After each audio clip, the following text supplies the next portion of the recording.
کے انعامات میں نعمتوں میں اضافہ فرماتا ہے، اور مگر میں ہے جو ناشکرے ہیں ان کی نعمتوں میں کمی کرتا ہے۔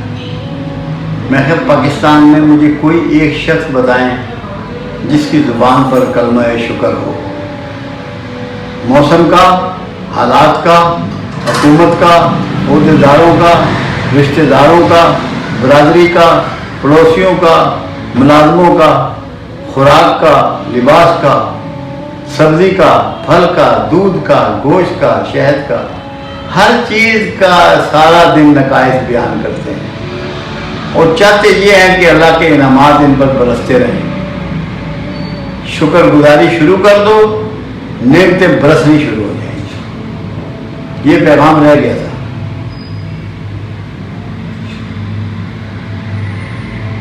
یہ پورا ہو گیا نا اب، یعنی کہ شکوہ نہیں کرنا، شکوہ نہیں کرنا۔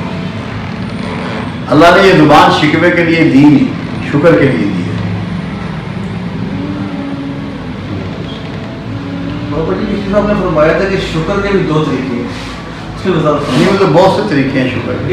شکر خالی زبان سے نہیں ہے، اپنے رزق میں کسی کا حصہ بھی ڈالنا شکر ہے۔ آپ نے فرمایا تھا۔ دیکھیں وہ ہمارے ہاں کیا ہو رہا ہے شکر کا، کھانا کھایا نا الحمدللہ اونچا تھا کہا، جیسے یہ آواز پہنچ جائے گی ان کی، ویسے ان کی فیلنگ اللہ کو نہیں جا رہی، اتنا اونچا کہتے ہیں۔ شکر کے لیے سب سے پرانی جو مثال ہے نا، وہ پرانے انبیاء میں سے ادریس علیہ السلام سے بات پوچھی گئی کہ اللہ کے نبی شکر کیا ہے، ان سے سوال کیا گیا، فرمایا جو کچھ تجھے اللہ نے عطا کیا اس کی تقسیم شکر ہے۔ سبحان اللہ، سبحان اللہ۔ دوسرا شکر یہ ہے جب تو شکوہ چھوڑ دے اور صبر اختیار کر لے تو یہ بھی شکر ہے۔ سبحان اللہ۔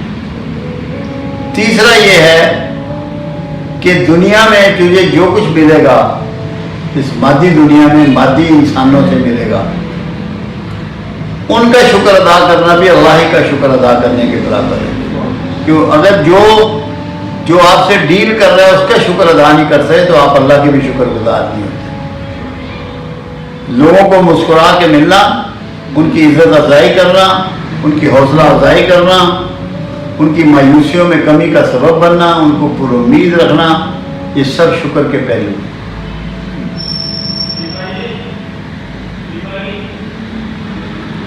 بابا جی یہ جو شکر ہے، اب دسترخوان پہ بیٹھے ہوتے ہیں، دوسروں کا حصہ بھی کھا رہے ہیں، پلیٹ میں سارا ڈونگا ڈال لیا ہے اور بعد میں الحمدللہ پڑھ رہے ہیں، یہ شکر میں آئے گا؟ شکر یہ ہے کہ آپ کو یہ پتا ہو کہ ڈونگے میں 6 بوٹیاں ہیں، ہم 6 بندے بیٹھے ہوئے ہیں، میں نے 1.5 بوٹی نہیں ڈالنی، 1 ڈالنی ہے۔ سبحان اللہ۔ بے شک۔ دوسرے کو میں نے مد نظر رکھنا ہے، کوشش کرنی ہے کہ پہلے دوسرا آدمی انیشیٹ کرے دسترخوان پہ، میں نہ کروں۔ جو پہل کرتا ہے اپنی پلیٹیں بھرتا ہے وہ سب ناشکرے ہیں۔ مینار بنائے ہوتے ہیں، شادیوں پہ جاؤ، مینار، کھانے کے مینار، بوٹیاں اس کے اوپر، چاولوں کے اوپر، اور پتہ نہیں کیا کیا ڈالا ہوتا ہے۔ ایسا لگتا ہے زندگی کا پہلا اور آخری کھانا کھا رہے ہیں، حالانکہ وہ انہیں کے لیے پکا ہوتا ہے، اور جتنے بھی ہیں اس نے بندوں کو جتنے بلائے ہوتے ہیں ان کا ارینج کیا ہوتا ہے۔ جی بالکل۔ آپ عزت سے اور تحمل سے بھی اس کو کھا سکتے ہیں۔ دوسروں کا ادب کرنا جو ہے یہ بھی شکر ہے، ان کا ادب کریں کہ بھائی یہ لے لے، پہلے یہ اپنا حصہ لے لے، میں تھوڑا سا انتظار کر رہا ہوں۔ شکر بڑے وسیع معنوں میں ہے۔ بادب ہونا بھی جو ہے نا، مؤدب ہونا بھی شکر ہے۔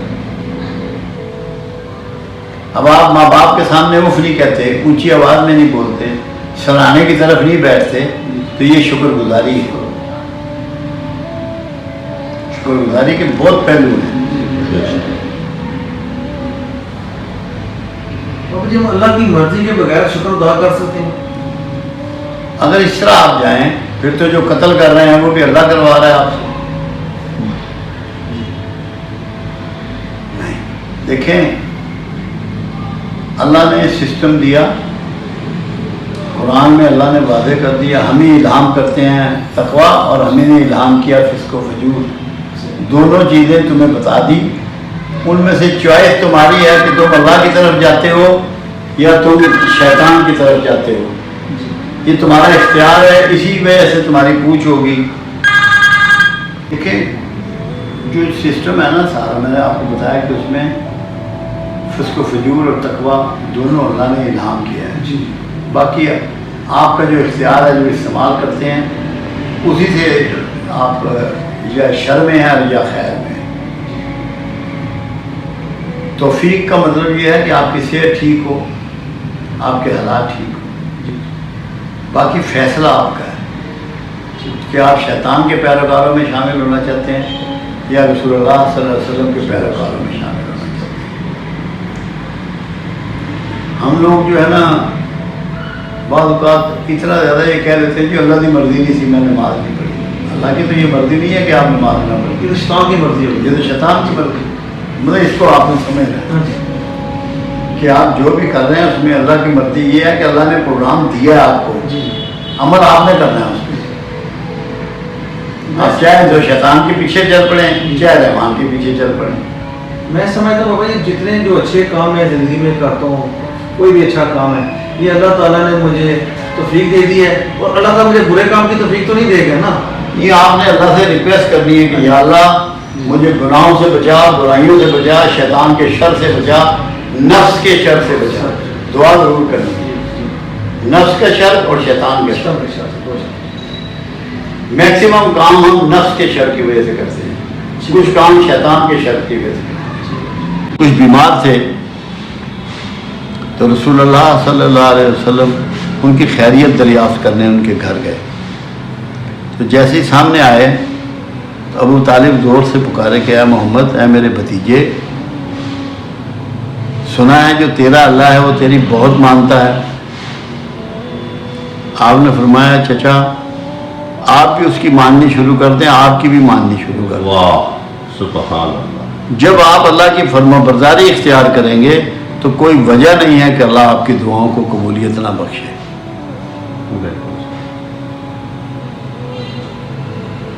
بابا جی ایک اور سوال ہے درود شریف کے بارے میں کہ جی درود شریف میں سلام ہونا ضروری ہے. درود ابراہیمی جب ہم پڑھتے ہیں تو سلام نہیں ہوتا اس پہ. دیکھیں ایک بات پہلے یہ سمجھیں جی کہ اللہ نے یہ کہا کہ میں اور میرے فرشتے محمد صلی اللہ علیہ وسلم پہ درود بھیجتے ہیں. اے ایمان والو تم بھی درود و سلام بھیجا کرو. ٹھیک ہے. پہلے درود کہا اور پھر سلام کہا. بالکل صحیح. مگر درود ابراہیمی جو ہے کیونکہ یہ تہجد میں پڑھا جاتا ہے جس کو آپ عطایات کہتے ہیں, اس میں سلام پہلے سے شامل ہے. السلام علیکہ ایھا النبی, نبی پہ سلام پہلے موجود ہے, اس لیے درود شریف میں اس کو ریپیٹ نہیں کیا گیا. اگر آپ نے نماز کے علاوہ پڑھنا ہے تو آپ سلام کی تسبیح اس کے ساتھ جوڑ لیں. السلام علیکہ رسول اللہ, الصلاۃ والسلام علیکہ یا رسول اللہ, یا سلام علیکہ یا نبی اللہ. جتنی دفعہ آپ درود پڑھیں اتنی دفعہ وہ پڑھیں.